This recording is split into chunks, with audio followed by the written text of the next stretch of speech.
Oh, g'day, Ed. Welcome to the Unspoken Truth. How you going, mate? Welcome. Thank you for welcoming me to the Unspoken Truth. Like I'm new to the channel. That's the reason I did that is because here in Australia, everywhere you go, they welcome you to country.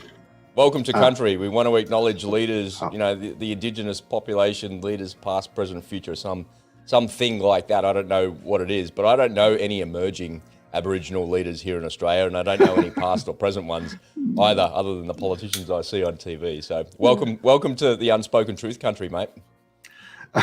Yeah, well, thank you, buddy. Thank you, my friend, and welcome to you too. Yeah, good to see you, man. Welcoming me to my own show. Yeah, and you welcoming to you. That's right. Holy, it's been what 22 hours since we talked. It's yeah, not long at all. Ladies and gentlemen, welcome to the Unspoken Truth. It's the end of the week. Ed and I are pretty fried. But we're going to have some fun on today's show. We're going to have a good, proper laugh together, and I'm looking forward to that. If this is your first time here, we take a look at the mainstream media content that's out there. We like to pull back the curtain and see what's going on behind the stories in the news and give you the unspoken truth. If this is your first time here, welcome. Thank you for joining us here on the live. We're live every day at 5:30 a.m. Sydney time and 2:30 p.m. Minnesota time. And every now and then we do a couple of unannounced lives through the day, usually in my time zone. I did a couple of those this week. We're also over on Spotify. You can catch us here as a podcast as well. Once we finish recording here, I'll pull down the file and upload it into Spotify, and it pulls through to Apple. And you can find the Unspoken Truth as a podcast wherever you get your podcasting apps. We're also over on Telegram and Rumble. If you want to pop on over to Telegram, it comes with a warning and a small caveat there that there's a lot of R-rated content over there related to the war in Ukraine. So just be careful if you're going to click on something over there, because you might not be able to unsee whatever it is that's in there. But I like to show people the unspoken truth about what's going on in the war in Ukraine, because if you knew what was really going on, you probably wouldn't be supporting it as hard as what the media would want you to. So that is the unspoken truth right there. All right, let's get into today's show. Australia has lost its mind, not collectively, but Twitter in Australia more specifically has seemed to have lost its mind.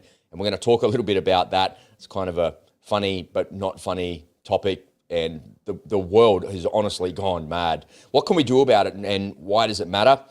We're going to talk about that as well. I'm going to give you a quick update on the war in Ukraine. Not a lot's going on. There's a bit of a stalemate there, but I'm going to highlight some contradictions and give you a little bit of news that you might not have seen, because the mainstream media simply don't want you to see any of that. Ed, have you got any opening remarks before we kick it off today, mate?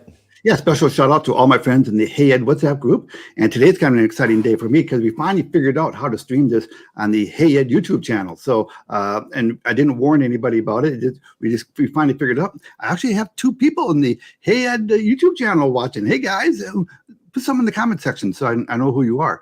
And so I'm excited that people now can follow our conversations 5 days a week, on the Hey Ed channel. So make sure you guys stay tuned to that. We're going to do this pretty much every day, Monday through Friday at the same time. So yeah, absolutely.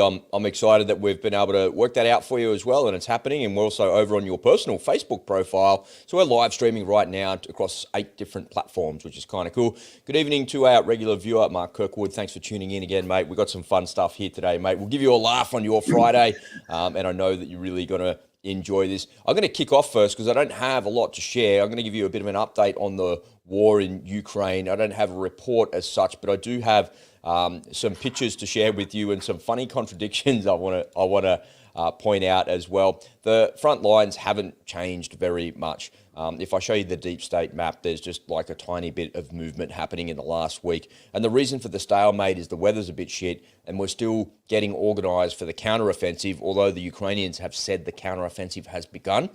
And they said it wasn't going to be in one big giant place, in one big giant operation. They said it was going to be dispersed across a series of other places. But earlier in the week, we saw the Ukrainian pro-Russian version of their force driving American Humvees and MRAPs across the border into Russia and attacking the southern part of Belgorod, taking out some border guards and doing who knows what. It's all a ruse to pull the Russian military into defending the northern part of the Ukraine, to pull people away from what would can be considered otherwise the front lines. But in reality, like, how much difference does that actually make? And they did say, the Ukrainians did say, not reported in mainstream media, but seen all pretty deeply on Telegram channels. And I think some of this is not reported in mainstream media because it's simply in the Ukrainian language. And there's just not enough people to decode that or decipher it and translate it into something that people in the West can understand. But the Telegram channels that I'm part of, I see that translation coming through, and they said this is just one of many attacks that's actually going to happen. The Americans came out and said, don't do that. Don't be attacking anybody like that. Don't go across the border, and you're going to cause more trouble than it's worth. So the first piece of contradiction I want to share is the Americans said, don't go across the border in Russia and attack mainland Russia with troops. But then they said in the same breath, okay, if you need to go and prosecute the war that way, then you need to do what you need to do. We're not going to stop you. Like, which one is it, man? You know, are you on the bus or you off the bus? That's how we used to say it in the military. On the bus, off the bus. Which one? Come on. Are we getting on? We get on, or you're going to get off? We're going to wait on the bus for an hour. We're going to hurry up and wait like this. The next bit of contradiction I want to show you is this. So the biggest carrier, the newest carrier in the American fleet, the USS Gerald Ford, headed into Norway, into Oslo, and it parked up over there in that part of the world and is getting ready for a large exercise that's going to be going on in the next couple of weeks. And the Russians came out and said that that's like really super provocative and completely unnecessary. I'm like, man, my head's going to explode, man, with idiots, man. I mean, what are they going to say? Hey, welcome to the neighborhood. I mean, of course they're going to say that. I don't know what they're going to say. I don't know what possible comment could come out of the Kremlin. I don't know, man, but my head blew up when I read that. Yeah, it's a standard press release. You know, they don't write it. They just use the same one that was written before. Hey, but pull it out again. Yeah. No, they took the one before, put it into ChatGPT and said, can you spin that another way? ChatGPT said, that's a provocative act. You shouldn't do that. All right, man. So it was completely unnecessary and provocative to also invade another country. But, just saying. Here's the next contradiction, right? We're getting ready for the counteroffensive. We're getting ready to actually go and take down the Russians and take back Crimea and take back the land. And the West is the victor and the man in Russia is the evil villain. And this guy here just retired. So thank God he's gone. Thank God. He's pretty weak. Don't let the door hit you in the ass on the way out. Yeah, literally, right. So he's the one responsible for the withdrawal in Afghanistan and that absolute debacle and the chaos of what's been going on in the US military.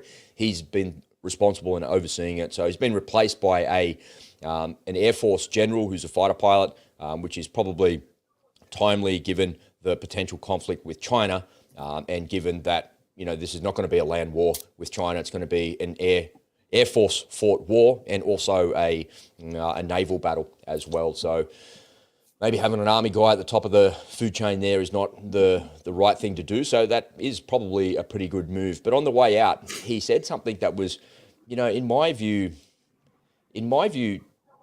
these people don't seem to understand like the amount of influence that they actually have, because they're just so desensitized to what they do on a daily basis as it comes to the geopolitics of what it is that they're talking about. And he said something that was just a massive contradiction. I'll read it to you. Russia is not going to win the war on the battlefield. It's simply not possible, says Chairman of the Joint Chiefs of Staff, Mark Milley. At the same time, Milley warned that Ukraine is unlikely to expel the occupying forces from all its territories soon successfully. Ukraine's strategic goal of regaining all its territories does not look like it can be achieved militarily in the short term. On the bus, off the bus, man. On the bus, I beat me to it. Get the fuck out of here. Get off the bus, man. Just pick a course of action and stick with that. You're going to give them weapons, you're going to supply them until they win or not? Which one? He's just got all his bases covered. He's anticipating those future interviews. No, see, I told you, I predicted. He's got all his bases covered for every scenario. You're not just a stock market savant. You're a Joint Chiefs of Staff savant. Oh, yeah. Yeah. I'll tell you. I can tell you stories on that someday. I'm sure you could. All right, I'm going to highlight the next contradiction. These two, in Australia, what you'd call these guys, these two wankers, or this is when I see this, whenever I see something like this is actually what I see in my mind. And you can replace Mark Milley and Lloyd Austin with B1 and B2, or Vladimir Putin and Lukashenko as B1 and B2 as well. But Putin signed a deal to move tactical nuclear weapons into Belarus, which is outside of the scope of the Nuclear Arms Non-Proliferation Treaty. So the Non-Proliferation Treaty came into force in 1970, and it's based on 3 pillars. You would have heard of this before.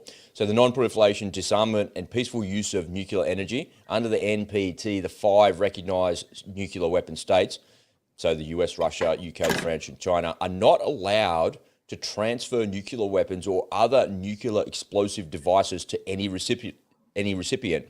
Similarly, non-nuclear weapon states party to the NPT are prohibited from receiving such weapons. So essentially what that's saying is if you've got nukes, you can't give them to someone who doesn't have nukes. And if you don't have nukes and you know that somebody's going to give you nukes, you're not supposed to do that.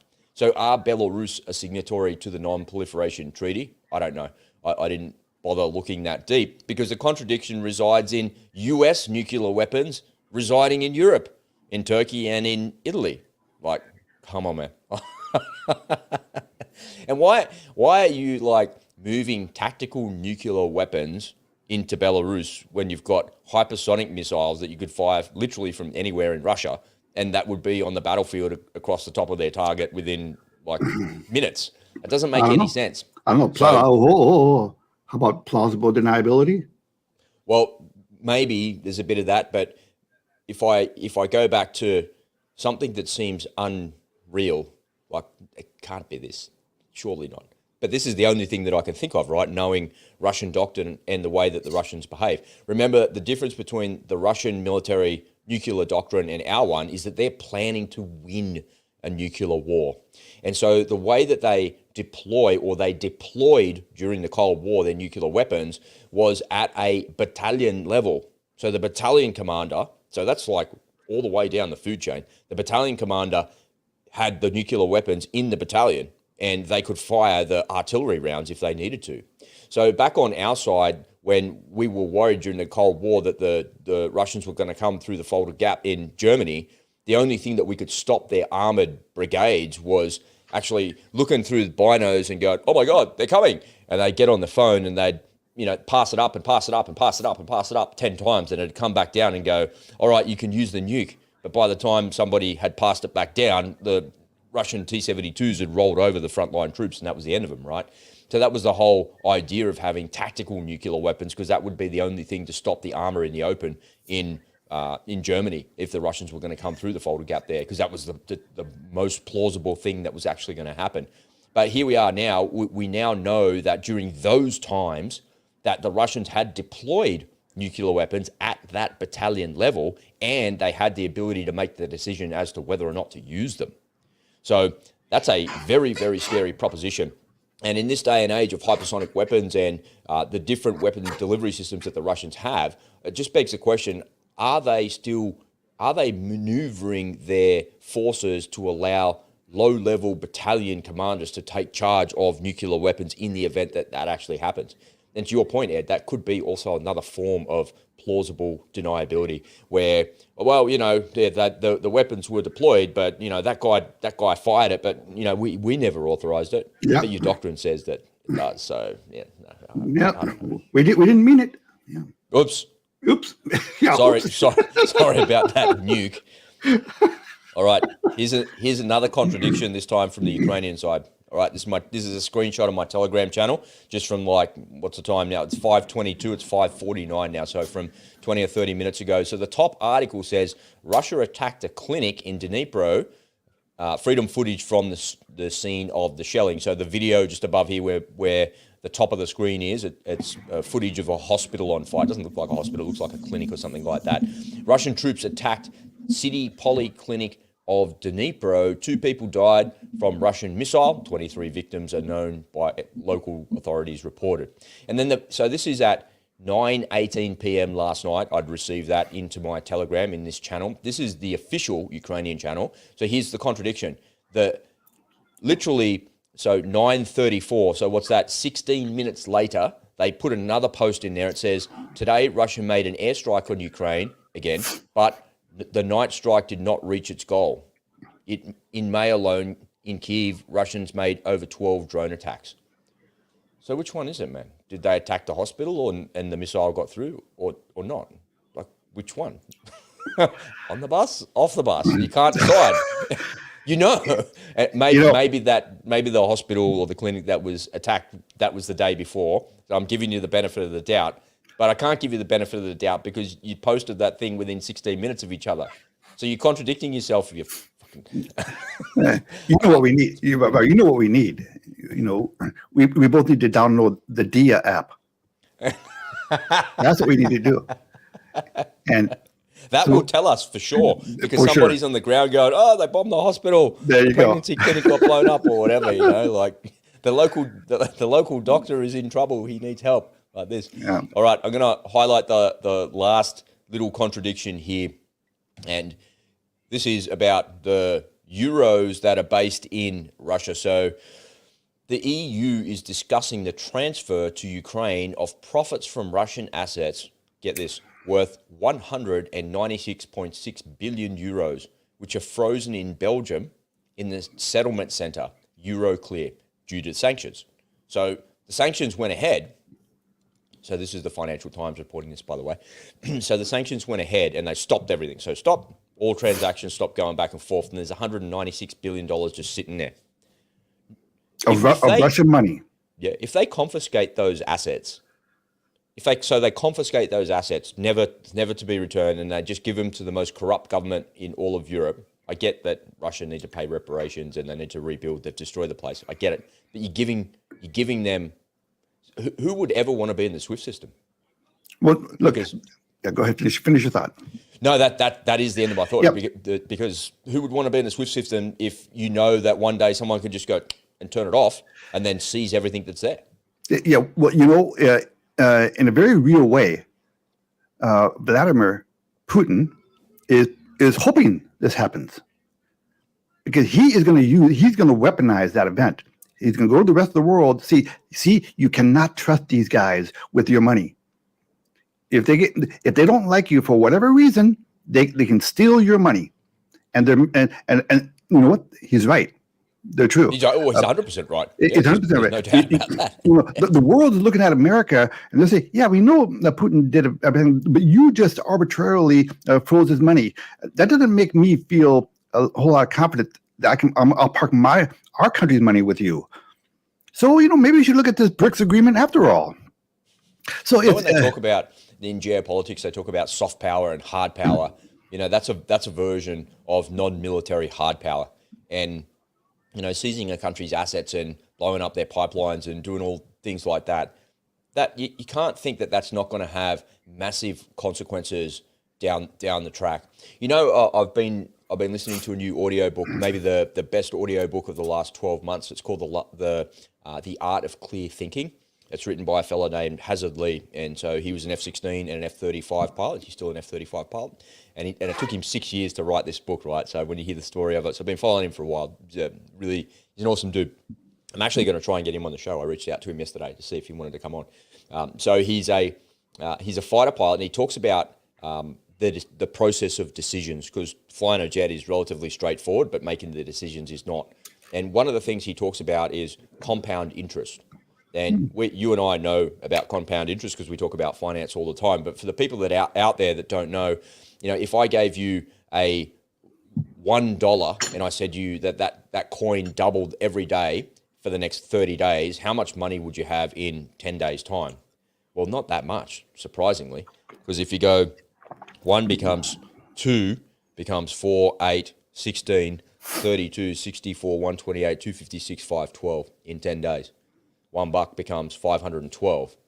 So there's an inflection point where that 512 becomes 1,028 or 1,024, then 2,000, then 4,000, and now it's starting to blow up. So at about day 20, you see this inflection point on that curve, this massive curve. He called it something specific that fighter pilots call. I can't remember what it is. I've got to go back and listen to that chapter again today because it was so poignant. And what he was talking about was when people are making decisions, they're unable to see where that inflection point actually is. And I think that that's what is happening here, because for every decision that they make about these sanctions, and every time they go, all right, seize that asset, that looks like an asset that comes under the sanctions, seize it, seize it, seize it. They get this boat, they get this house, they get this bank account, they get all of these things that they're holding on to, which belonging to other people. They're seizing them, but they're not realizing that that has an order of magnitude and a response that happens 5 or 10 or 50 times downstream from where they are today. And no one except a really sophisticated AI program to anticipate those results could actually understand what it is that they're doing and the implications of it today. Imagine if you were a legitimate Russian business and you were doing business like a normal person in the world. You had nothing to do with politics. You had nothing to do with anything that happened in the war in Ukraine. And suddenly you're on the receiving end of these sanctions, and $100 million of your assets were seized in Europe. And then they were seized to never come back. They seized your house. They seized all the things that you've done. You've done the right thing your whole life. You did all the right things. Imagine the ramification of that. Yeah. These are not, circumstances that you cannot see, right? Coming. If America took a little bit of time to think through the other point of view, it's not that hard to extrapolate. Well, if we do this, other countries might look at us and say, you know what, we don't trust you with our money. It's not that hard. Open your eyes a little bit. How egotistical can you be? I mean, how? What's the alternative, though, Ed? What? Well, you start with honoring international law. Yeah, but the reason that they sanction them is because what they're trying to do is use hard power to cause as much pain as possible to get them to comply and to capitulate. But the Russians are like, sanction all you want, I don't give a shit. I don't give a shit about the people that are dying in the war. I don't give a shit about Russian businesses. I don't care about anything, because the person that's in charge, it's not affecting them. And that's the reason why he just shrugs his shoulders and goes, whatever, I wish they'd done this years ago. Literally is what he said. Well, you and I both recall that soon after we put sanctions on Russia after their invasion, Putin came out and said, I wish they had done this years ago. Right? Because Putin knew that it was going to force other countries into the BRICS alliance and the other alliances. Yep. Mm-hmm. Yeah. What about when Obama lifted sanctions periodically against the Iranians? And the Iranians went, sweet, get that money out of the bank quickly. And they're like, righto, how much is it? To the tune of billions. And there's aeroplane loads of billions of dollars of physical cash flying into Tehran because these guys had their bank accounts unlocked, and they're like, get it out of there now, get it out of the SWIFT system and bring it home. So we've actually got it, and we can do something with this to move our country forward. So right now there's $196 billion, whatever it is. It's not a small amount of money, man. It's not like one person's wealth of $190 million, $196 billion. It's like assets of an entire nation, a nation state's assets and their businesses and all of these things that are there. And they're going to go, no, you can't have it back. You're never having it back. Bad luck. It's like, what? See, charge, man. 196 billion euros. Okay, so if you go by the math that they spent so far sending to Ukraine, we could fund their entire social security system, their entire economy for about 5 years just on that money. Listen, mate, that's a stretch. It's probably about 2 years because there's a whole lot of people on the take. That's right. They're going to need 3 years worth of payments if you want that to go through. Yeah. Otherwise, we're going to have to run it through the app. Sure. There are middleman fees all along the way, right? They might end up with 10 billion. Yeah. We're laughing about it. You're laughing in jest about this it. This is the way you have to laugh because, what else? Otherwise, our heads will explode. My head exploded with the aircraft carrier story at the start. Yeah. Saying it was provocative. Yeah. And unnecessary. Crazy. Yeah. All right, ladies and gentlemen, that's all I've got for you on the update because it's a pretty quiet week as it comes to the war in Ukraine. But, there's no such thing as a quiet week in a war, but there's just not a lot to report on because it's a bit of a stalemate and it's quite stagnant. Today's show is brought to you by you. In this crazy, uncertain world, we all need a way to protect and insulate ourselves from the outside forces that we simply cannot control. I'm a news junkie, and after a lifetime of constantly immersing myself in the darkness and the despair that engulfs the world, the path to shield myself and my family has become crystal clear. I want to invite you to come and join me in the Unspoken Truth community, where I'll show you how I protect my family from this crazy world. You'll get access to 3 masterclasses worth over $1,000, as well as our live events, training, and community of truthers just like you. Come on over to the unspokentruth.com.au and join us for just 50 cents a day. What are you waiting for? Get started now at the unspokentruth.com.au. All right, man. I almost dispensed with my story because I wanted to get straight to this one, because when you told me last night this was this was happening, I kind of had a bit of a laugh. Have you got a report to kick off here for us, or have you got I sure do. Just want to talk about? Nope, let's watch the report real quick. All right. The segment might be censored, so watch it while you can. Let's talk about it.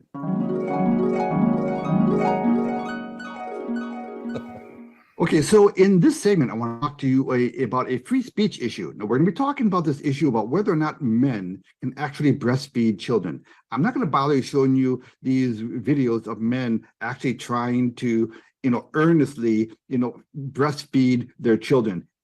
It's just too gross.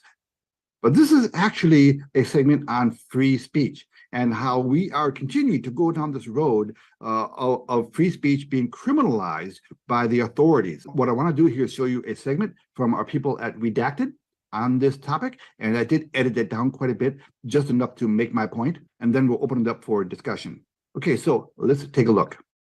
All right. Well, we're going to first talk about breastfeeding in Australia and how it is now illegal in Australia to say that men cannot breastfeed or should not breastfeed.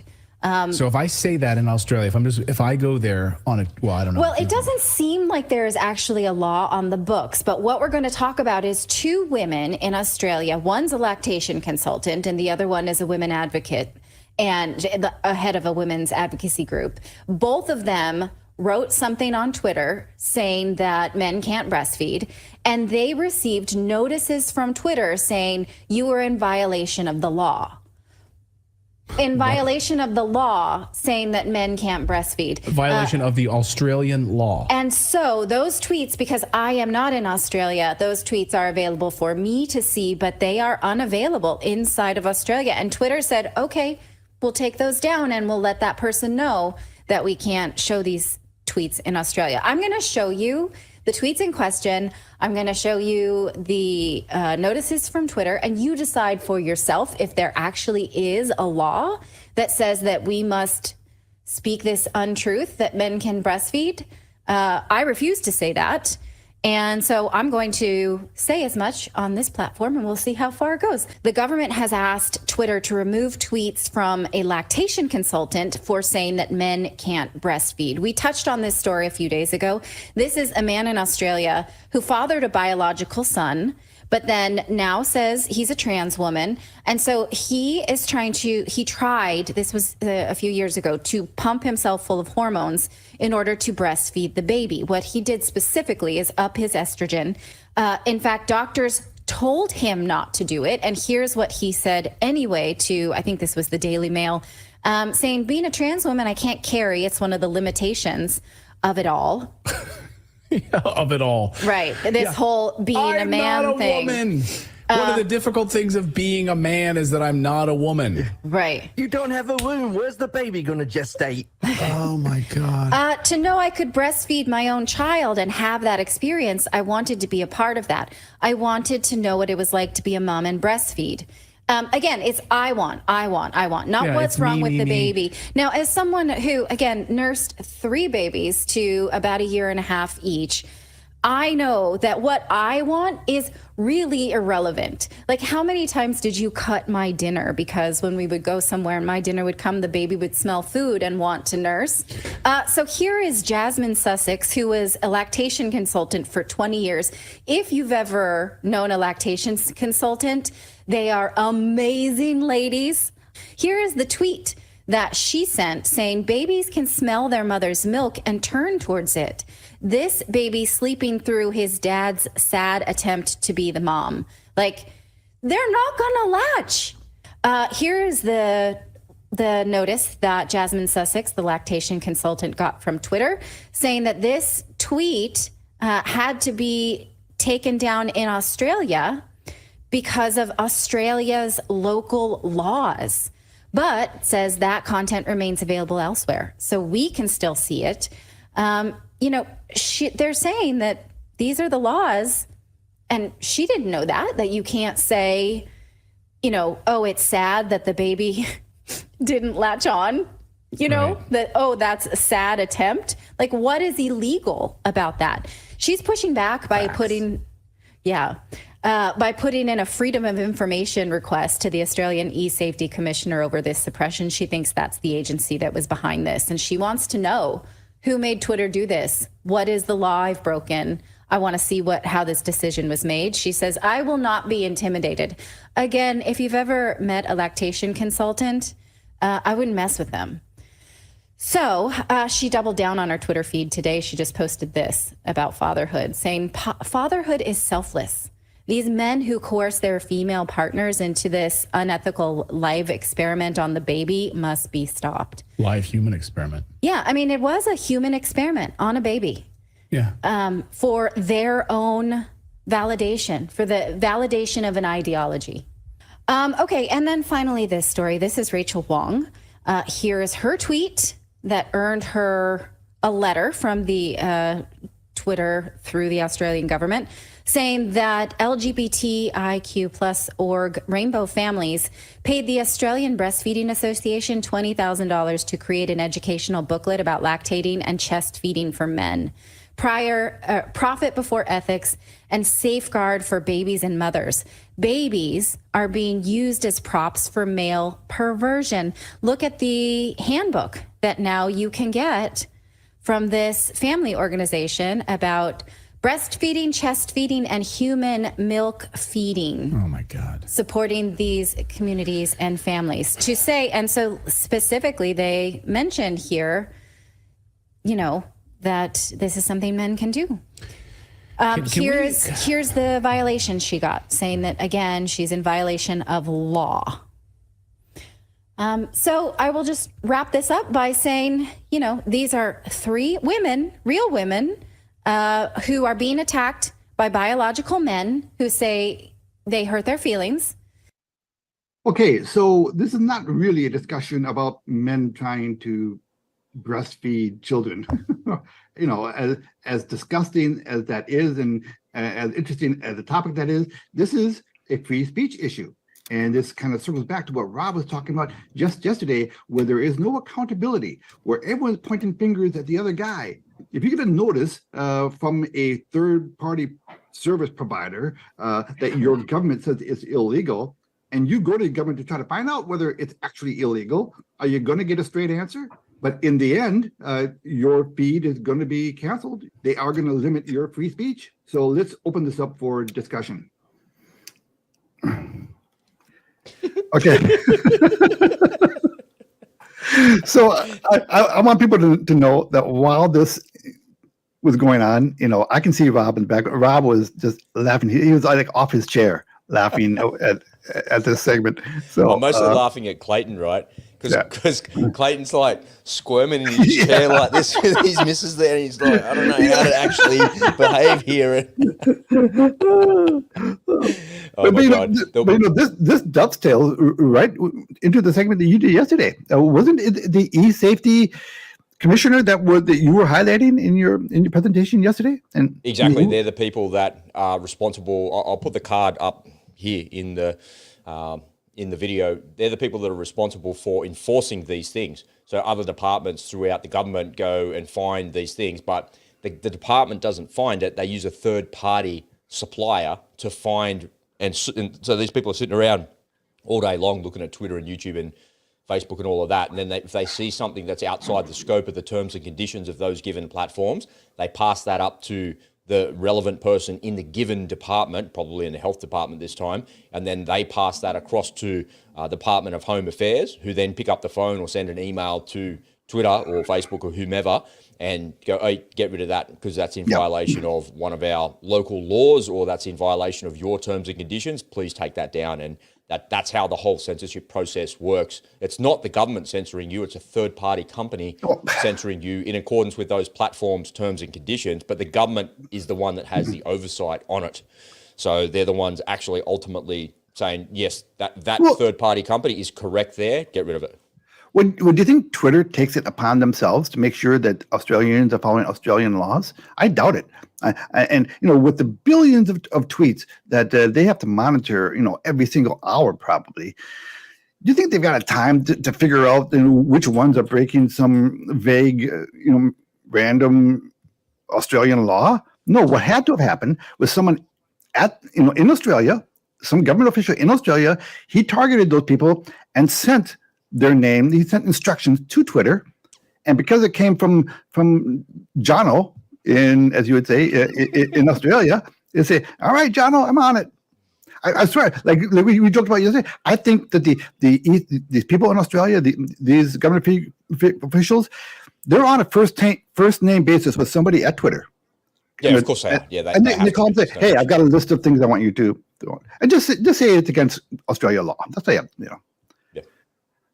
I doubt that there's not an actual law that says it's illegal to express your opinion about men breastfeeding babies. Here, let me just take 1 second to debunk everything because you told me you were going to pull this up. So let me just just pull your microphone back a little bit for us as well, Ed, just a bit too close to it there.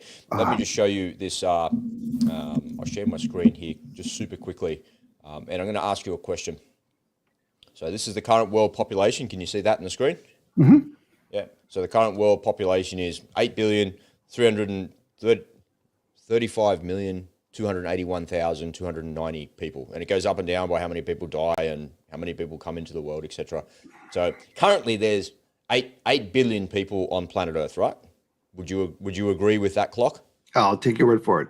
Yeah, it's close enough, right? I can't verify it, but how many of those people were born by women? All of them. How many of those 8 billion people were born by men? None. No men gave birth to any of the 8 billion people on planet Earth. No men on planet Earth. Okay, you know what? I think you just got us censored, man. How dare you? How dare you? Damn it, all the work we've done in the last couple of weeks. Yes, it's just going to be struck off the record. You're a bigot, man. You're a bigot. I'm telling you, you're a bigot. How dare you? Listen, man, I'm going to say it out aloud, yeah? And I'll tweet about it later today because I'm in Australia, but men cannot breastfeed women. Men cannot breastfeed women, children, other men, anybody else. Men cannot breastfeed. It doesn't matter. The controversy of the day. Yeah. Even if you have man boobs and you're a little bit overweight and you have man boobs because you've got too much estrogen or you drink too much soy milk in your diet and you've got these saggy man boobs going on, you cannot feed a child. It is physically impossible. And this is the thing, right, that I'm fed up with being nice about it. And people are nice about it by saying, this is all bullshit, but, I respect people's rights to live the way that they want to live and do what they want to do. I respect their rights. And that's somebody being nice and politically correct about it. Yeah. But I don't feel like I want to be nice about it anymore. You are a fucking moron, and you are abusing a child if you think that you're a man and you can breastfeed a baby. A baby needs food and nutrients, and it needs to survive. And you're teasing the baby by trying to do something that you know in your heart cannot be done. And you're living in a fantasy world. And the fantasy world that you live in is you're trying to draw other people into your strange sexual fantasies and your strange ideology and your strange pedophilia that you have. And when all of this trans bullshit, we said it yesterday, is leading us to the normalization of pedophilia where I say that I'm a minor attracted person, and this is all okay. Apparently this is normal. This is just the inversion of what normal people want. And so that's what Satanism is, right? We've talked about that before. It's the inversion of reality and the inversion of everything that's good to you. And this is the inversion of reality. So the people that are censoring that are Satanists, because it's the inversion of reality. No man can physically breastfeed any child, any person, any woman, any man. No man can do that. There is actually a department at the United Nations devoted to normalizing pedophilia. Or to worshipping Satan, in other words. Yeah. It's like a goat's head on the wall and pentagrams and fucking they're wearing black robes or some shit. Well, listen, the way I see it, one of two things has to have happened. Over the past, 40 minutes or something, there must have been an explosion in gender dysphoria. Just overnight, something's in the water and just gender dysphoria is popping up everywhere. Or this is the end result of all the indoctrination that's going on. These people have been working their way into our schools for an awful long time, and you will see TikTok videos of drag queens being, paraded in front of children for story time and performing lewd acts, and the parents are holding their children and they're cheering them on. That's what I'm saying, man, is I'm done being nice about that shit. Take your perversion where you tuck your dick between your legs, pretend to be the opposite sex, and fuck off out of normal society. You are not normal. You are not part of normal society. Because if it was normal and it was considered normal, there'd be more than 0.1% of you in society. There's not. Being gay there's nothing wrong with that. Being gay is completely fine. There's millions of gay people, just as many gay people, maybe not just as many, but there's a lot of gay people when it compared to straight people. That's it. So being gay is totally fine. Whatever. That's existed as long as human beings have existed. But for you to put some strange ideology on children, enough is enough. I'm going to take a stand, and if I die on this hill and I get completely cancelled, I don't care. I'll take it. And it's just men dressed as women trying to perpetrate their ideology onto children is no longer acceptable in this society. And Daniel Andrews, the Premier of Victoria last week, said, if you don't like it, don't go.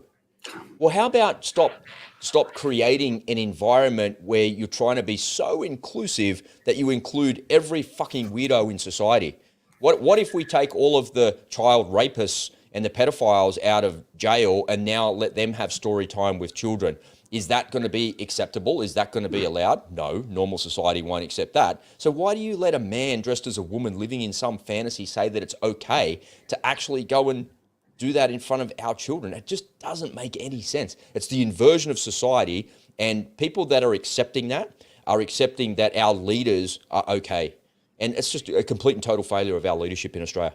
And all these people in those camps who are demanding tolerance from us, they are the least tolerant people in our society. And that's what I'm saying. I'm not tolerating it anymore. As far as I'm concerned, you tuck your dick between your legs and fuck off out of here.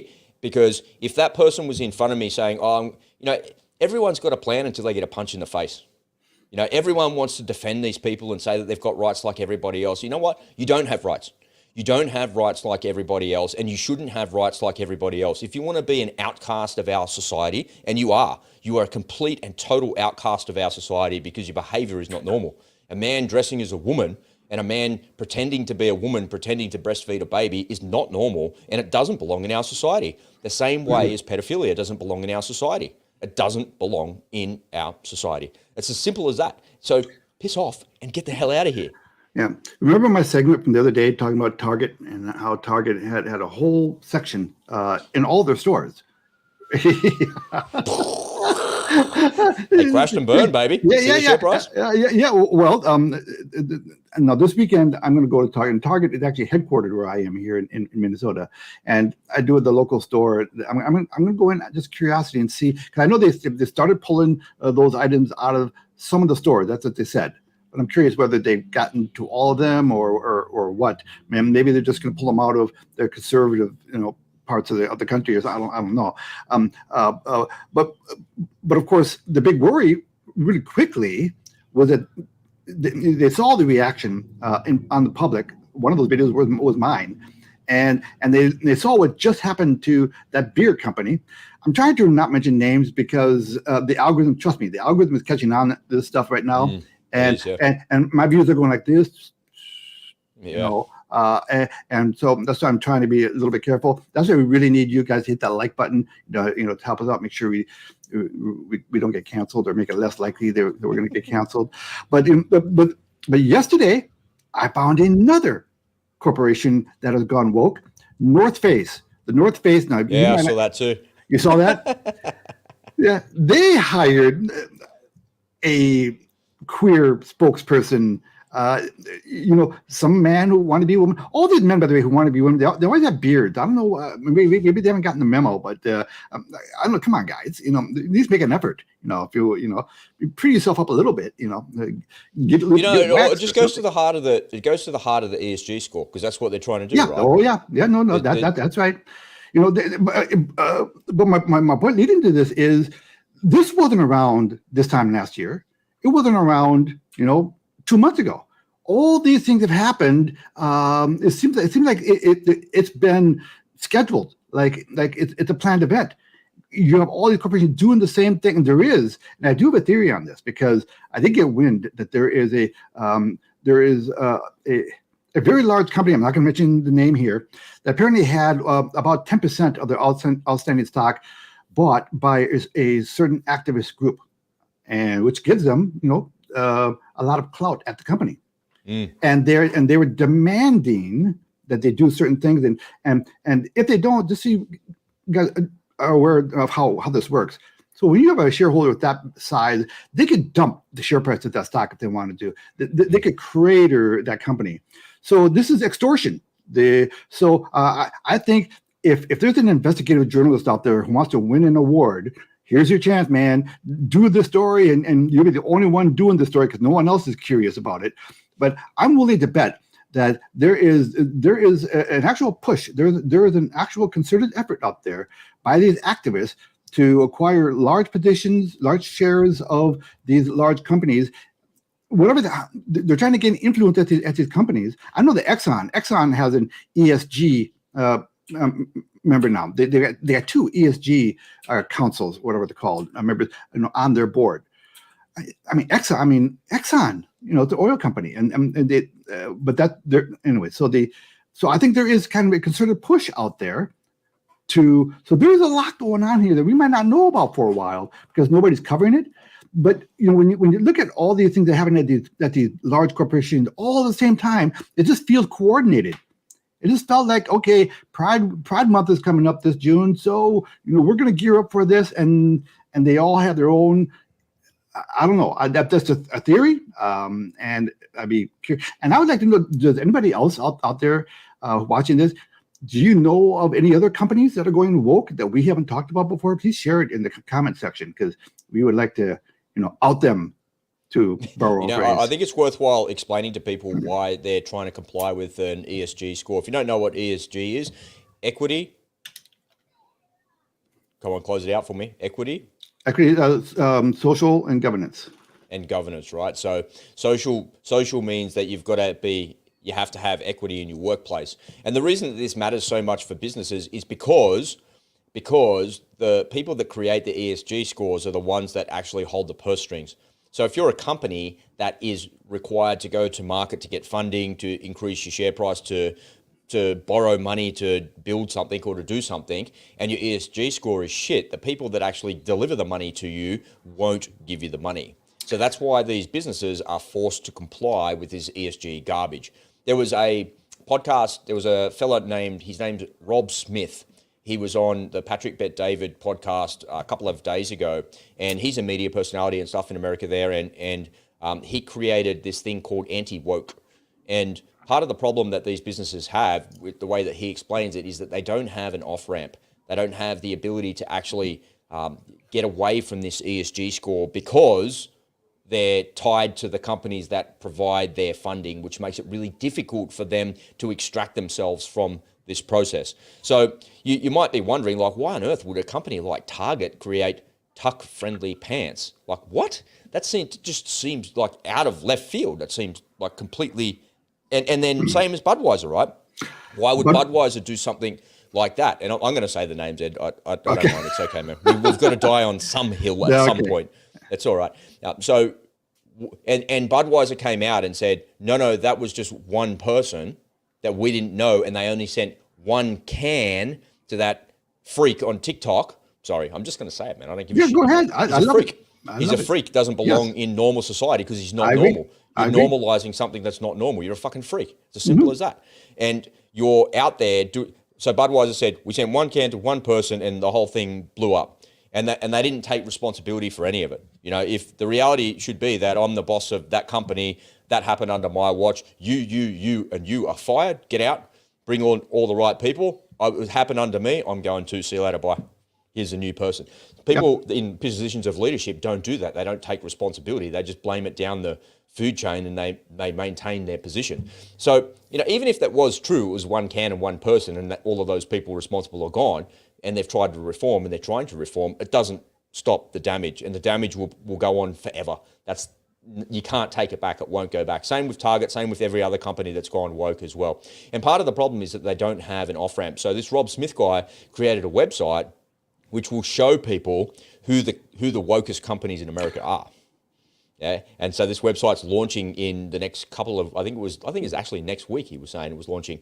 He couldn't give any sneak previews or anything like that because he had some NDAs and exclusivity with other businesses and that. But he will show you who these woke companies are, and if the minute that goes up on a website somewhere, it'll go viral, get shared around everywhere on Twitter and everything, and there's just massive boycotts against those companies.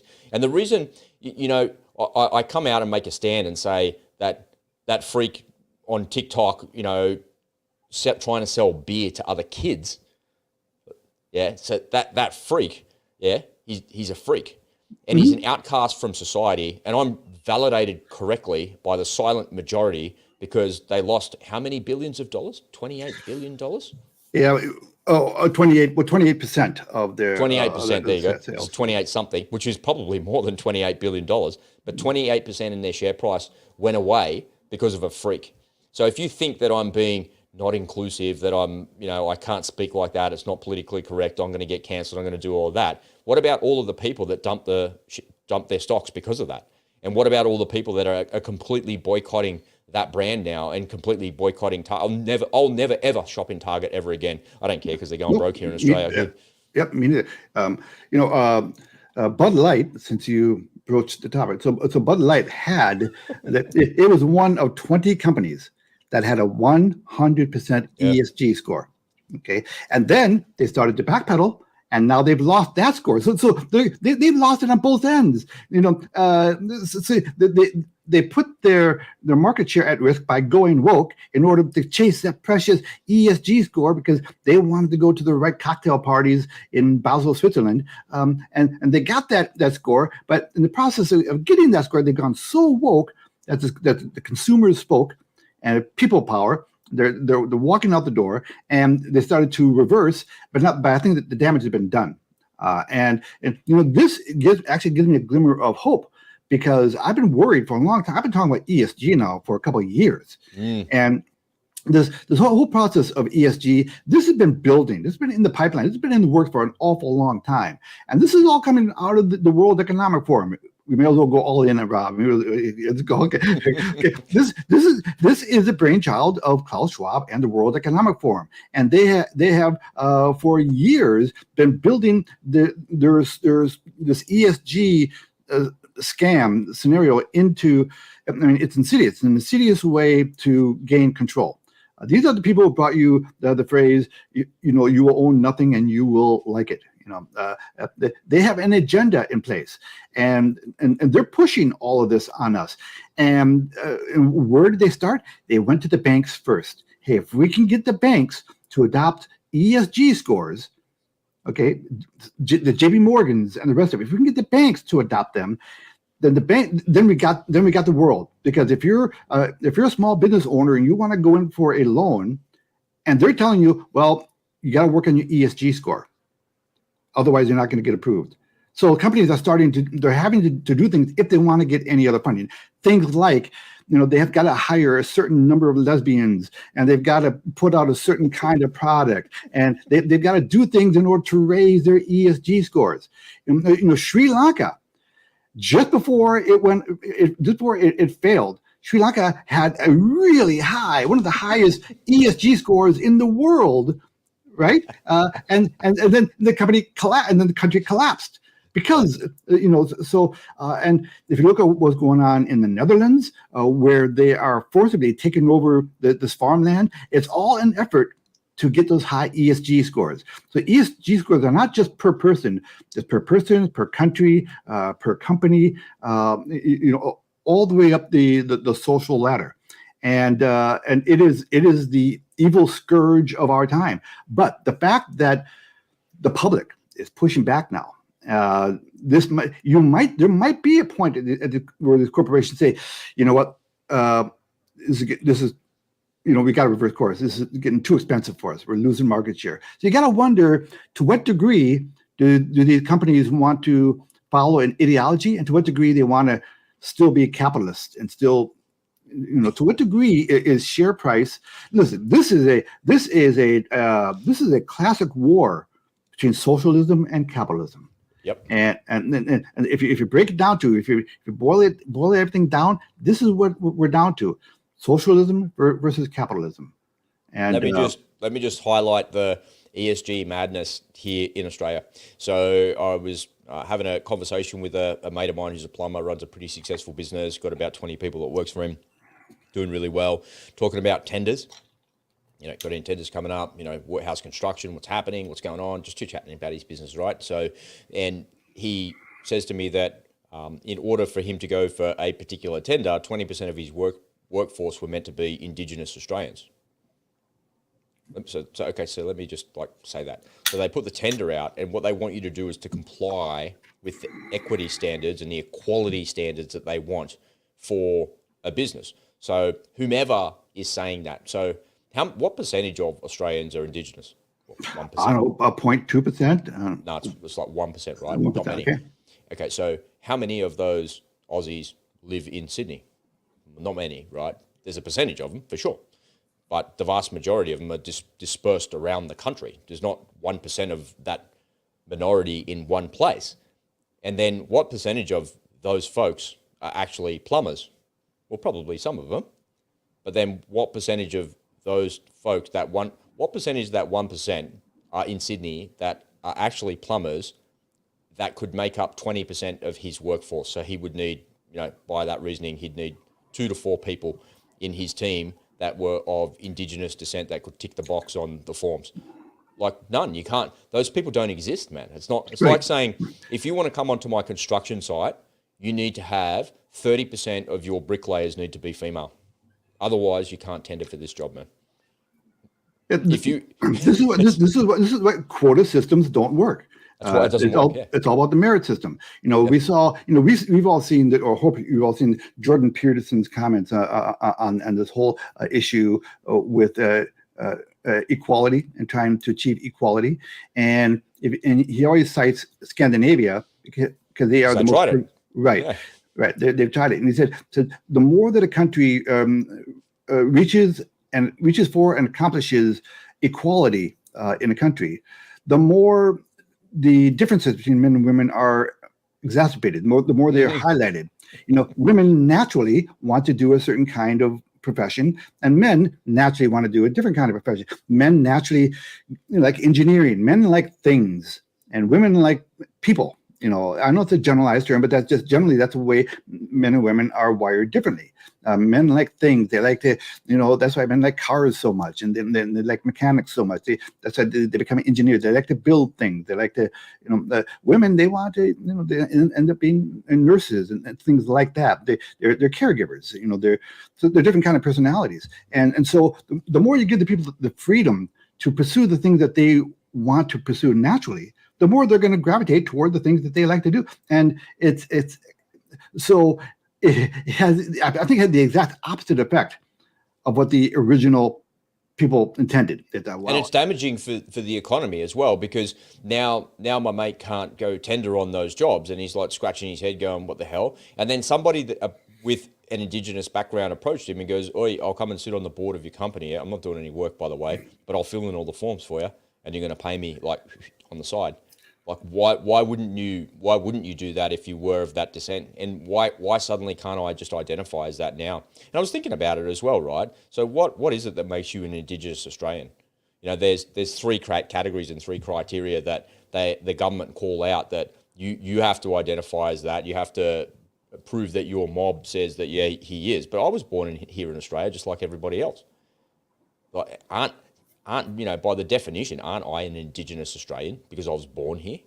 Just because my parents came from somewhere else, they were Indigenous to Germany. But Well, I was born here. Aren't I an Indigenous Australian as well? Like, why is the definition? Why are you fucking around with history and making me burn books? Well, I assume they're referring to everybody who was there prior to Captain Cook, right? None of right? the people that exist now were here prior to Captain Cook. Yeah, but they're you know what I mean. Their genealogy, they can trace their ancestry back to, I don't know. How can they? Genetics. I don't know, DNA. I don't know. I mean, listen, you guys. Even I know you guys have Aboriginal people, right? Well, that's what I'm saying. Like, they were born here in Australia the same as I was. So is there such thing as an Australian? Like, what makes me an Australian? Ooh, here we go. Here you go. Well, Where's my prop? I heard this conversation last night with you and Stuart. Was it? Stuart. Stuart's a shit stirrer. Yeah. And I wanted to jump in. Go ahead, finish that thought. Go ahead, finish. Well, Stuart kind of asked me, like, what does it mean to be an Australian? And, it's about the ideals that you actually have. And what does it mean for somebody to be an Indigenous Australian? All jokes aside, all of my, my argy-bargy and my shit-stirring aside, what does it mean to be an Indigenous Australian? Well, I don't know. I'm not an Indigenous Australian, but I am. I was born here. So do I live under the same rules and the same ideologies that are put onto us? Yeah, of course I do. I live under the same rules as everybody else. So what is it that actually makes me Australian? I don't know. My accent. I was born here. Like, fucked if I know. If I picked up and I went to New Zealand, what would make me a Kiwi? If I went to America, what would make me an American? Like, if I went to Britain, what would make me a Pom? The fact that I live there, and I think Stuart's right in what he's saying is that you're a man or a woman that lives on planet Earth. That's who you are. That your nationality is a construct, is what he was trying to say. Okay. And yeah. And I kind of get it. I kind of get it, but I also don't get it as well. I used to be I think if you heard that conversation yesterday, Ed, I used to be a proud Australian. I used to have Aussie flags in here, and I would, be proud of everything. But after the last couple of years of COVID and the way that I saw the government behave, I'm not a proud Australian anymore. I'm embarrassed that Daniel Andrews is in charge in Victoria and that Scott Morrison destroyed our country and the Reserve Bank governor just fucked everything properly for the next 50 years. These people are just the most incompetent people in Australian history, and they've destroyed our economy and they've destroyed our way of life. And part of the reason that I wanted to do this show and do this with you, especially with you, Ed, is because our way of life is being destroyed, man. What you and I believed in, you're coming up to Memorial Day there in the United States this weekend, just like tomorrow for you. Mm-hmm. And that, in my view, that's your Anzac Day, right? You do it over a weekend. We just do it over a day. But you're remembering all of the people that pay the ultimate sacrifice, and it's less than 1% of the population that are in the military, but they're the ones that defend freedom and your way of life. But those people and what they do and the sacrifices that they make are kind of being negated by the fact that you're internally destroying yourselves from the inside out, with the borders, with fentanyl, with politics, with division. Everybody hates everybody in America, but you've got 1% of the population that would stand to defend everybody, to actually allow everybody to hate each other and kill each other from the inside out. Like, it's just really, it's a really strange thing. And I look at it from my perspective and think, well, we're on the precipice of World War III. We might get drawn into a physical conflict with NATO in Europe, or in the next year or two into a physical conflict with China. And when I play that out in my mind, the Australian military goes forward to help the Americans and the Quad and everything like that a large percentage of them get taken off the battlefield, the next thing that happens is exactly what's happening in Russia, where the Australian government goes, okay, everybody that's had previous military service, rock up here, and you need to turn up here. If you don't turn up here, we know exactly who you are because we've got your records. We know where you live because we're the deep state. We know where you are. If you don't turn up here, we're going to detach you from society like they did in Russia. Now I've got to go forward and fight in a war that I don't believe in for fucking Anthony Albanese. Are you kidding me? Fuck, are you kidding me, man? Like, if the Chinese were invading and coming across the horizon and they were going to try and land here and do a beach assault, okay, cool. Where's my rifle? Where's my pick? Where's my shovel? I'll go, right? But if you want me to get on a boat or get on a plane and go and jump out of a plane and go and assault a Chinese position on mainland China, are you fucking kidding me, for Anthony Albanese or for Joe Biden? And so when Stuart yesterday said, what does it mean for you to be an Australian? I think of the medals that are in the drawer there behind me, and I used to wear those medals proudly. I was proud of my military service. I was proud of all of those things, and I still am proud of what I did, but I would never wear those medals ever again, ever, because that's me representing this fucking idiot government here in Australia. And that's me wearing those medals on my chest, proud of my military service. Then, like, I did what ScoMo told me to do, what Albo told me to do. Luckily, I didn't serve under those fucking morons, but I did what John Howard wanted me to do, and I went and did that. At least he wasn't an idiot. At least he wasn't a woke moron like these idiots that are in charge now. And so, for me, what does it mean to be an Australian? I just look at it and think, I don't see myself as an Australian anymore. I just see myself like Stuart, like as just a man that lives in this country, that lives in this world. I don't attach any ideology to my identity anymore. And I don't feel patriotic anymore either. I used to see Australian flags around here in the Shire as well. This is the most Aussie part of Sydney, in Sydney, really. And you see that all like redneck Aussie around here, flags everywhere and all of that sort of stuff. And I just think, yeah, you know, it's patriotic. But now I just look at it and say, fuck, I just don't want to fly that flag. Rob Bruss, global citizen. Man, human sovereign citizen. Well, you know, I can tell you what an American citizen is. You know, if you're interested. Okay. Yeah, absolutely. Okay, so you know, if you're a black, lesbian, female, you know, basketball player living fail all the way upwards to the heights of press gallery government or into Russian jail. One or the other. Let me finish. Okay, and you're living in Russia, and you get caught with an illegal substance, you know, breaking the law. Yeah. All you need to do is call the American embassy, and they're going to call the president of the United States for you. And rather than spending 9 years in that prison of hard time, you'll only need to spend 9 weeks. So that's what it means to be an American citizen. Or if you're a brand new arrival to the country, but you go through the process and you get your citizenship, you took your oath, so you have that shiny new passport in your hand, and then you take a voluntary trip. You take a trip to some random African country, and you go and, you know, as a volunteer for an NGO, and, you know, to feed the poor or to build, you know, schoolhouses, but you get kidnapped by the local warlord. We're going to send in the Navy SEALs for you, you know, to get you out. No, look, the obvious answer, the most basic answer is, you know, the passport that you hold, and that gives you a certain set of rights. Okay, by being a citizenship of your particular country, you're going to greater or lesser degrees have some benefits. This is one of the reasons why so many people want to get to America, by the way, because there are so many advantages, so many benefits that come with citizenship. Okay. Now, having said that, though, there are a lot of Americans who hate America. And, you know, the principles that America were founded on are great, and they always will be great. The problem is those lessons have to be retaught to every generation. And that's what's not been done. That's right. I think that's the same problem that we have here, right? When you really kind of pull on the thread, like, why do I feel like that? I should be maybe more responsible and be teaching the lessons of those previous generations of Aussies that sacrificed for us to my kids. But I just think, why would I do that? Why? Well, because I'm so jaded by what's happened. Well, okay, but the principles that your forefathers fought for are still valid today. there's still legitimate good value. There's still values.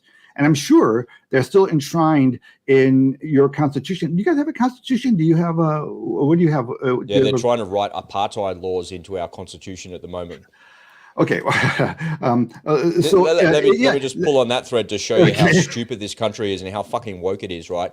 And it makes my blood boil, right? They want us to vote on a voice to parliament, which gives an indigenous voice to parliament, right? And they want to write that into the constitution. So once it's there, it can't be taken out. Like you can't change it, right? But what they want us to vote on is the idea of it. They won't give us the detail of it. So nobody knows the detail because the detail of it will be sorted out once it's actually agreed upon. So you want me to vote upon something that's fictitious and that can never, ever be undone. And I don't know the 5th or 50th response that will happen downstream from somebody saying yes to that. So essentially you're writing apartheid, South African apartheid, into the constitution, and then you're going to decide how to actually execute it and implement it. Like, what? What? Are you serious? You want people to vote for that? And then now you want me to get on a plane and with my rifle and my webbing and my pack and go and fight for you? And you want to divide our society? You're deliberately dividing our society? I would say to all of the young men and women out there thinking about just joining the Australian Defence Force, don't. Whatever you do, don't join the Australian military. Don't join. Even though it's like the best job in the world, don't join. Because Anthony Albanese is the person that's going to send you to war with China. Don't join. I don't want to go to a war with China. I don't want the Chinese to fight us. Apparently the Chinese don't want to fight us if you ask them and you listen to what they're saying. But our politicians are so useless and inept that they can't even negotiate with them and they can't sort it out. And we've seen that play out in Ukraine. I don't want that to happen to China, to Taiwan, to anyone, to us, to no one.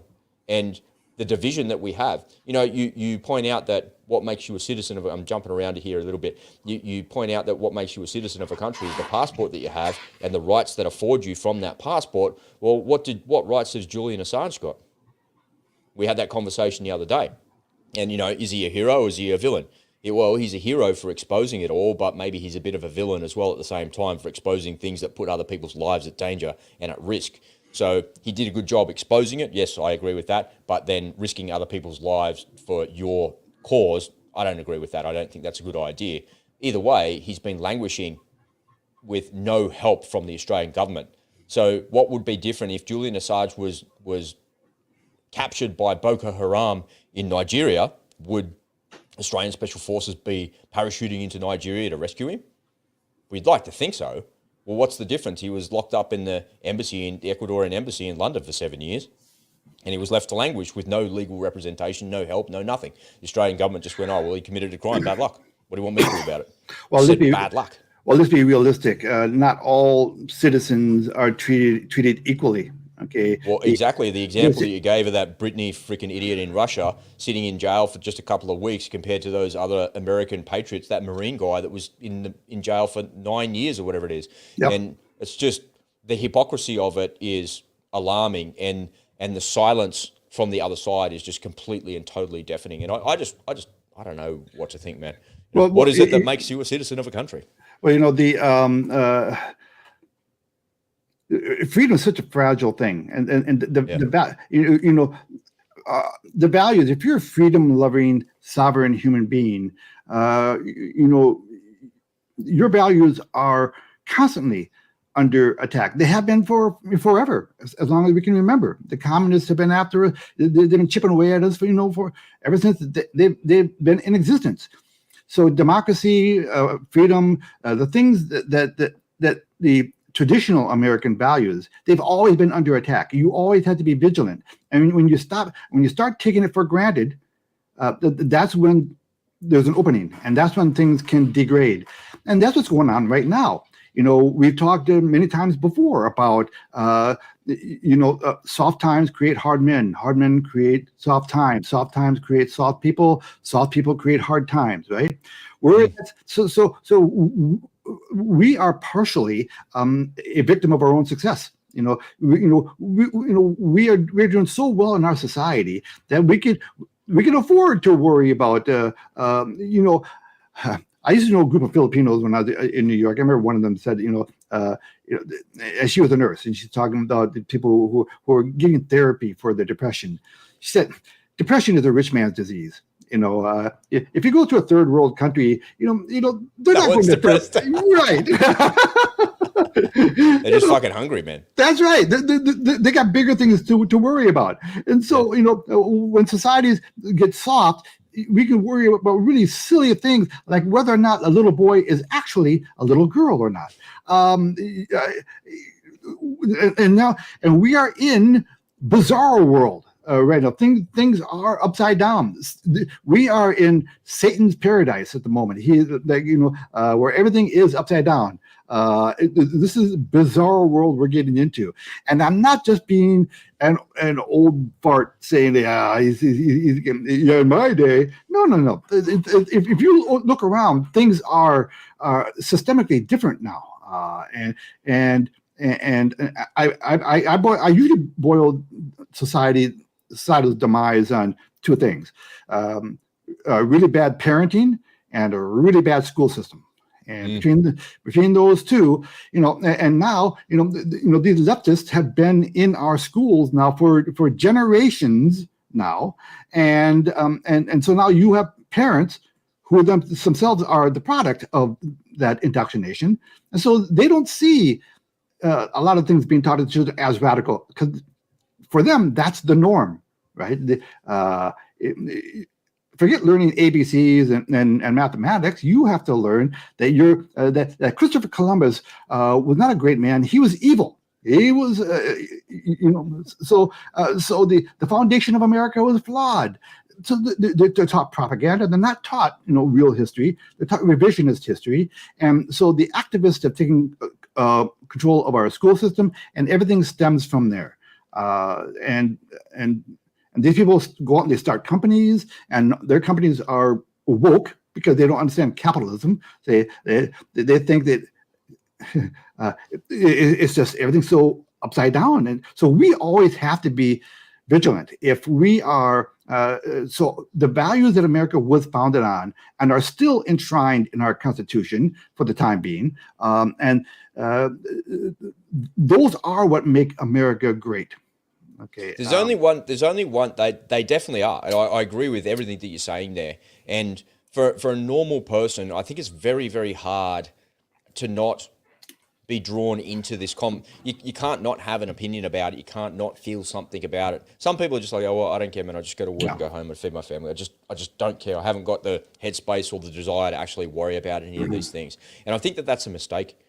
Yeah, and I think that's a mistake because you've said it so many times that the people on the left are the ones that scream and shout the loudest, and the squeaky wheel gets the grease, and they're the ones that get what they want. And while the silent majority are over here going, what's going on with society? This is like so inverted. What's actually happening here? So I think that joining these conversations and being part of this is a way that you can fight back. And for me personally, the way that I feel like I can fight back is by highlighting the stupidity of the people that are in charge. Because the people that are in charge are actually not really in charge. They're not even in charge of their own bowel functions, for heaven's sake. They seem like completely inept at leadership. And in the last couple of days, we've shown a couple of things that have happened. I did a report yesterday that was about El Salvador and the jails and stuff in there. And I put the pictures of the jail and the way that they treat all these criminals next to the Chinese re-education camps in Xinjiang, and it makes what the CCP are doing look like a kindergarten picnic. And when you look at it from the CCP's perspective, they're like, in communism, we don't have religion. We don't allow religion. We don't, and we're persecuting these Uyghurs because they're Muslims. Get over here. We're going to re-educate you. There's no religion in communism, yeah? And that's what they're getting rid of. That's what they're trying to stamp out. And they're trying to stamp out their generation by organ harvesting and sterilization and all of this like awful, torturous stuff. But then when I look across the other side of the planet to El Salvador, they're rounding up all of these, what they call criminals off the street with no trials, leaving them in jails indefinitely. They're definitely bad people. There's no doubt about it. No doubt about it. They're the worst of humanity that are locked up. But there's a bunch of people that are getting caught in the crossfire there as well. And they take away all of their human rights. No trials. You'll stay in jail forever. like that. What's the difference between the CCP and El Salvador? In some ways, El Salvador is worse because those people could be reformed and they're not in jail because of religion. They're in jail because of crime, and you can reform somebody in crime that's been shown to work before. You know, you could debate how effective it is, but you know, if people have got no choice because they can't feed themselves, they can't feed their families, and the government doesn't provide the conditions or the culture to actually let people prosper, and you allow crime to prosper, that's what you end up with. And the human depravity that's created as a result of it, I wonder how many of those people see themselves as Salvadorians or whatever they call themselves like that. They don't see themselves as that anymore after the government treats them like that. But the government treated us like they did in the last 3 years, so why do you still see yourself as an Australian? Okay. I saw your El Salvador report yesterday. Well done, by the way. And boy, I was shouting at my screen as you're talking because there's so many things that I wanted. Some bad people, huh? There were so many things that I wanted to weigh in on. Let's be absolutely clear about this. MS-13 gang members are animals. They're worse than ISIS, man. Yes, and they should be treated as such. Should they? Yes. They put a bolt in their head. You know, if you give them a meal of maggot-infested meat, that's a meal that they didn't deserve to have. You sound like the El Salvador Justice Minister. If you sitting in his suit with his tie going, they're going to be locked up forever. Hey, let me finish this thought though, because it might go someplace you're not anticipating. Listen, if you want to be in that organization, you are required to do unspeakably evil things to other people. I can tell you stories of things that they've done, and I would get nauseous just describing it to you. They're the people traffickers, aren't they? They're the ones that people trafficking everybody over the border and stuff, and holding them to ransom and hostage. And that is the nicest thing that they do. Okay, those rape kits that the U.S. hands out. Okay, we'll go down that rabbit hole here, but so let's just all agree that MS-13 gang members are the scum of the earth. You do not get worse human beings than those people. Okay, I don't care whether their mother didn't hug them enough when they're children. I don't give a crap. The fact is, when they get into that game, they had to do bad things to get into the gang, and they had to do more bad things to stay in the gang. That's part of being in the gang. It's an awful organization. Now, so I have absolutely no sympathy for any MS-13 gang member whatsoever.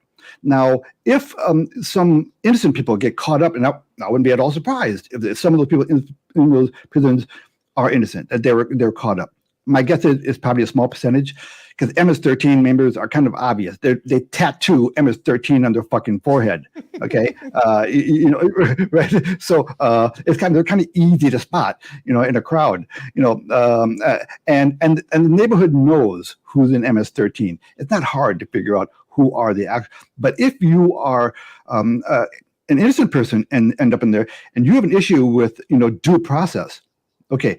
Now we have to circle back to, okay, what is the actual justice system? This is a socialist country. Okay. Yeah, exactly right, and that's the outcome. So what I was trying to highlight yesterday, and I'm not against law and order, don't get me wrong, and I'm not sure if I did a good job in saying that, but it goes to the very heart of our societies, right? Is we live in a so-called democracy, which is really a technocracy, but the reality is that it's a socialist system that we live under. The vast majority of the Australian budget is handouts to the population. And that's a socialist system. That's not a capitalist system. That's socialism, when you're giving money to people when they have an opportunity to go and get a job and provide for themselves. That's socialism. And what you're seeing in the law and order side of things there in Xinjiang is communism, which is a version of socialism. And then same in South America, that's a socialist government implementing those types of communist policies. I'm not against them rounding up those rat bags and taking them off the street, for sure. And they get everything that they deserve, 100%. But what I'm trying to do is to highlight that this can happen in our country too.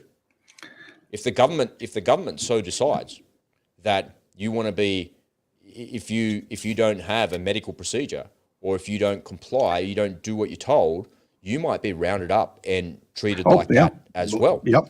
And that's my takeaway from all Okay. of that, to think there's all of these shitbags on the street killing people, murdering, raping, and causing chaos, and that, yeah, they get them off the street, they've got to go.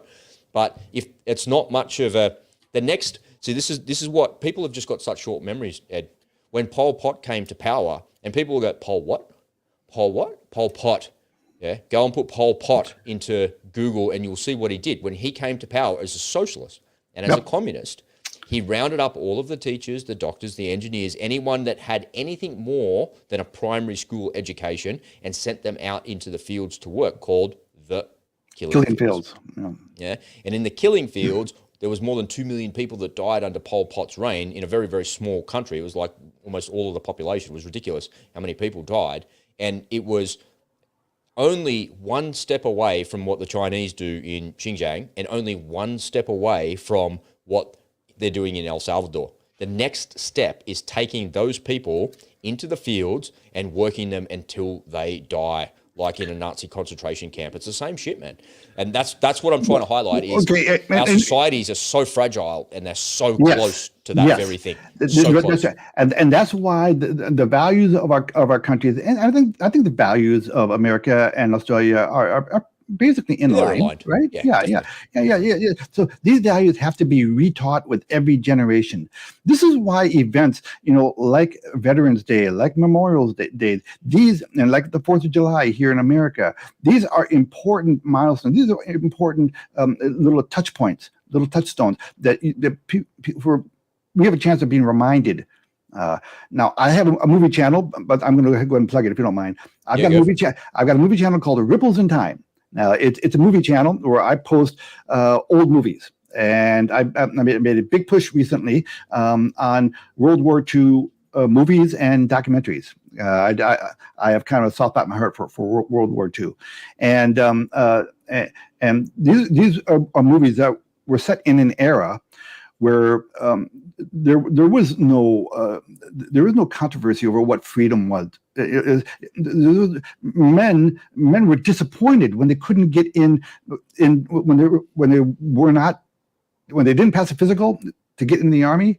They were disappointed. They wanted to fight. They wanted to go. Right, they wanted to go because they wanted to fight for their country. They wanted. It was a national effort, and that's how I felt, by the way.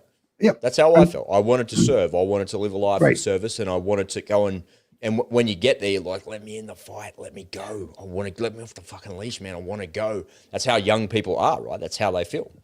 But maybe if Joe Biden was telling me to go, and I would feel different. But if Anthony Albanese was telling me to go, I'd be like, are you serious, man? Like the problem is we just have such weak leaders, man. Well, and they're not inspirational. They're so weak that nobody wants to do what they tell them to do. This is why the people you elect, you need to put some thought into it. You do. There are consequences to elections. You do have to put some thought into it, and you get. Indeed. You in the democratic society, you get what you pay for. If you, all right. That may be the most profound statement of the unspoken truth ever. There are consequences to the people that you elect. Yeah. No shit. Yeah. So now it's a shame. Now our elections right now, they have been for a while, and it's going to be this way forever. We are such a divided tribal country right now that people are in their camps, and they're militant about whatever camp that they happen to be in, and their heels are dug in, and it is virtually impossible to change their minds. Everyone's going to have they're either going to be watching Sean Hannity, or they're going to be watching CNN, right? They're dug in on their ideologies, and. Well, there's no one on the Views trying to write apartheid into your constitution. It's early yet. What time is it? It's early yet. So give us a chance. Whoopie Goldberg will whip out a pen, man, and start writing. Don't think they wouldn't if they had a chance. We have to be vigilant of that. But every election is going to be divided. It's going to come down to a sliver of people in the middle. Probably like 2 to 3% of the populace, and that's it. Every election cycle, everything is going to be focusing on those 2 to 3% who might be persuadable. That's it. So our elections are not going to be decided on 90 or 100 million voters. It's going to come down to, I don't know, probably 40 or 50,000 voters in the right districts, right? Just enough, to get that because of the way our electoral system, works. And the deep state, so you thought they're bad in the last election. This next one is going to be, it's going to be wild. And they're going to pull out all the stops, and it's going to be definitely interesting. That's for sure. Yeah, it gives us. It's going to give us something to talk about. That is for sure. But socialism is so. A lot of stuff we're talking about there is kind of a dichotomy in a lot of things we talk about. Socialism versus capitalism, freedom versus, communism. Well, I started off with those contradictions, right? That's at the top of the show. They're trying to highlight the ridiculousness and the hypocrisy and the contradictions. And I think that's the world that we live in. Ed, we're bumping up against 90 minutes here again. Can you believe it? Here on a Friday, I didn't think I had much to say towards the end of the week, but it turns out I had more than I thought I had to say at the end of the week here. So that is really good. It's been another fun week working with you, man. I really enjoy this. I'm looking forward to doing some more next week. I want to remind people that you should care about this stuff because there's an attack on our society, and it's a systematic attack on the way of life that we've enjoyed up until now, which has brought us the prosperity that we've enjoyed up until now. That's why you should care about this stuff. That's why you should talk about it, have conversations with your friends and family, and find out what their opinions are on it as well. And you should develop opinions around these topics. They're important. They're important cultural topics that affect us. And it won't affect you until it does. Until some jerk off like Anthony Albanese says that everybody with previous military service turn up to the recruiting center because everyone in the military is dead. Now you have to go and fight. That's what happened in Ukraine. That's what's happening right now. That's what's happening in Russia right now. And we're on the precipice of a war with China. This is why you should care about these topics, to prevent this from happening to us, because no one wants to go to war, and we don't want to follow these idiotic, moronic leaders into a conflict that is completely and totally avoidable. That's why I want you to care about this. I want to close out the show by giving Ed the opportunity for the final thought, man. What do you think, man? How do you want to close it out this week? Well, we do have Memorial Day weekend coming up here, and I would encourage you, whether you're an American or not, or in another country, please take a moment to remember the people who came ahead of you, who fought for your country. We can't forget the sacrifices that our forefathers made for us. And go to my movie channel, Ripples in Time, and check it out if you want to watch, if you're an old movie fan. Absolutely. I'll put the link to that in the description after the show. Make sure you come on over and follow us on your favorite podcasting app, and we'll see you, ladies and gentlemen, after the weekend. Have a great weekend, and it's bye for now. Thanks, Rob. Yeah.